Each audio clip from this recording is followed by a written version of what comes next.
আপনারা জানেন যে আসন্ন লোকসভা নির্বাচনকে কেন্দ্র করে আমাদের রাজ্যে সব কয়টা শাখা এবং আমাদের যে ডিপার্টমেন্টগুলি আছে বা সেলগুলি আছে এগুলি পুনর্গঠন করা হয়েছে এবং তাদের সকলের সহযোগিতা নিয়ে রাজ্য কংগ্রেস এই নির্বাচনী লড়াইয়ে অবতীর্ণ হয়েছে। পশ্চিম ত্রিপুরা লোকসভা আসনে ইন্ডিয়া জোটের ভারতীয় জাতীয় কংগ্রেসের মনোনীত প্রার্থী আশিস কুমার সাহা আমাকে এই নির্বাচনে জয়ী করার জন্য এবং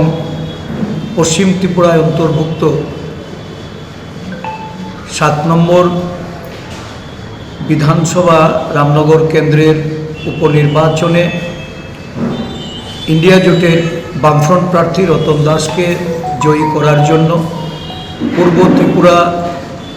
লোকসভা আসনে ইন্ডিয়া জোটের বামফ্রন্ট প্রার্থী শ্রী রাজেন্দ্র রিয়াংকে জয়ী করার লক্ষ্যে এই বিভাগের পক্ষ থেকে সমস্ত নেতৃত্ব আগামী নির্বাচন অবধি দলের সহযোগিতার প্রশ্নে দলকে সমৃদ্ধ করার জন্য দলের প্রার্থীর অনুকূলে ভোট প্রদানের জন্য